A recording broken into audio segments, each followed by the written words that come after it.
All praises to Yahweh, Ba'ashem, Yahweh Shai.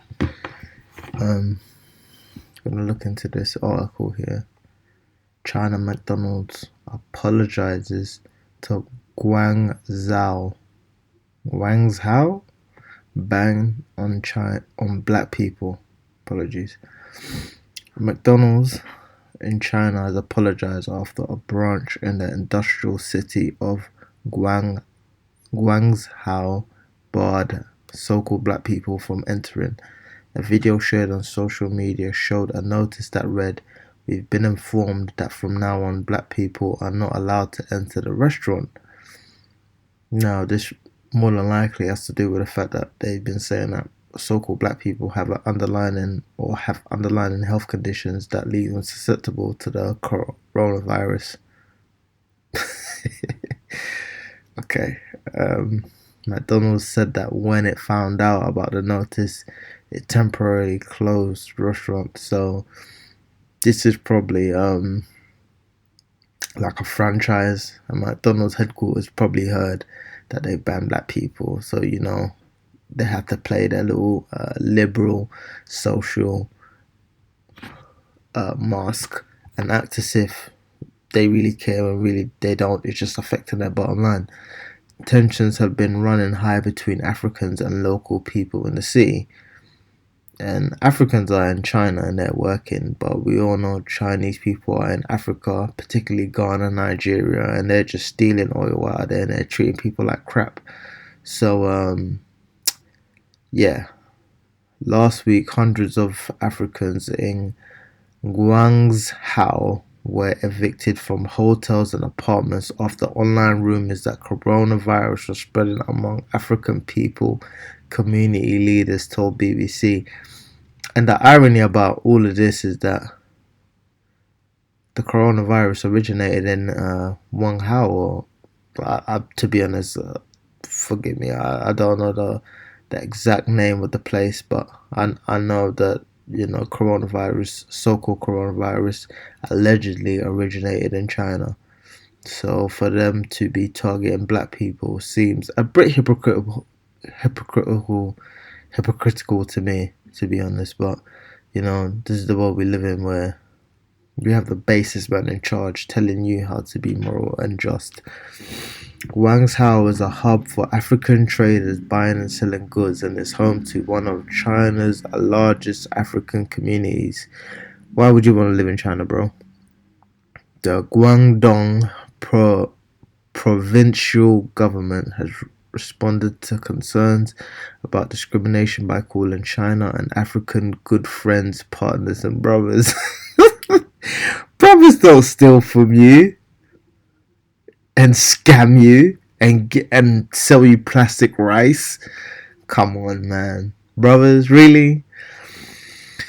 It said it attached great importance to some African countries' concerns and is working promptly to improve its way of operating. McDonald's also responded saying the ban on black people was not representative of our inclusive values. Immediately upon learning of an unauthorized communication to our guests at a restaurant in Guangzhou, we immediately removed the communication and temporarily closed the restaurant. The restaurant added that it had conducted diversity and inclusion training in the branch. It's like just empty gestures, man. So many Africans feel less welcome. I think this is an add-on topic. Africans in Guangzhou say that they have been facing more than a week of discrimination. So that means that this stuff has been going on before the coronavirus. Basically, excuse me. Health workers. Sorry. Health workers have reportedly gone door to door testing Africans for coronavirus. This is like World War II when it was looking for Jews, so-called Jews. Many say regardless of whether they show any symptoms, have travelled or have been in contact with COVID-19 patients, Community leaders say that hundreds were forced out of their homes and hotel rooms and into quarantine. Video has emerged online of African people sleeping on the streets, in hotel lobbies, on the bridges, and outside police stations. The video filmed inside McDonald's sparked anger both inside and outside China. The African community in Guangzhou has been dwindling in recent years. There were once thought to be hundreds of thousands from the continent conducting business in the city, but today the number has fallen to just thousands. Many feel that Many feel that their communities have been the target of discriminatory measures. Restrictions of visas have been made. I've spoken to, and many I have spoken to feel less welcome. Some feel that the coronavirus is being used as an excuse to target businessmen who outstay their visas. So yeah, the Most High kicking it up into third gear, man. Y'all don't wanna. Well, I wouldn't say third gear. This is still first gear, and people are, losing their wigs. So when it gets to sixth gear, when the famines really start coming in, because right now you ain't really dealing much. You can still go to the supermarket. You can still kind of go out and travel about for the most part, even though there's some restrictions. But it hasn't kicked into full gear yet. When these people, get into the swing of things and it kicks into sixth gear, you ain't gonna be allowed out your house, or you might be able to leave your house if you got a vaccination and papers to prove that you're legally allowed to leave your house. But yeah, this is just gonna get worse and worse. It's just gonna wax worse and worse. And if we look into the scriptures,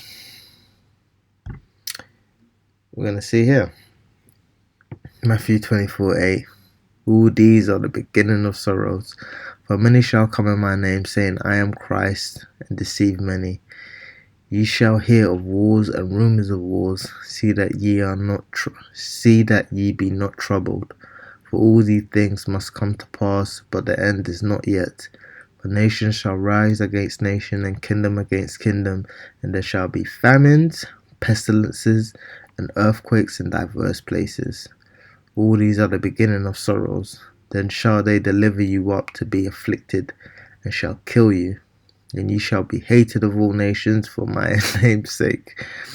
And then shall many be offended, and shall betray one another, and shall hate one another.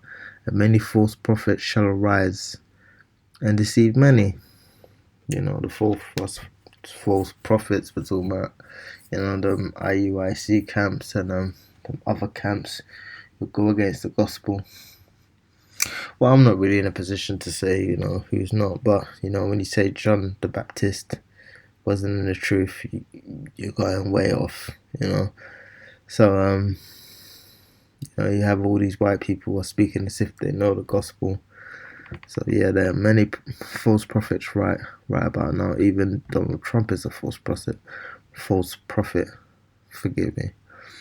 Matthew 24:7. For nation shall rise against nation, and kingdom against kingdom, and there shall be famines and pestilences and earthquakes in diverse places. So that's basically what's happening now. You have people rising against each other, and this doesn't even go into the fact that Africans are treating Chinese people differently in their countries due to the fact that their compatriots are being treated ill in their home countries. That's something I might get into later. But yeah, everybody's pretty much against everybody now, and it's not full blown yet. It just started, and it just shows you how people are going to be fully bugged out, because it's not even hit the fan yet, and people are always losing their friggin' minds, man. The famine just started. The pestilence have been here. You had them locusts in West Africa. You had the flooding 50% of US crops, and earthquakes in diverse places. We've been going on for a while. So with that, I'd say all praise to the Most High, Yahweh, Ba'ashem, Yahweh Shai.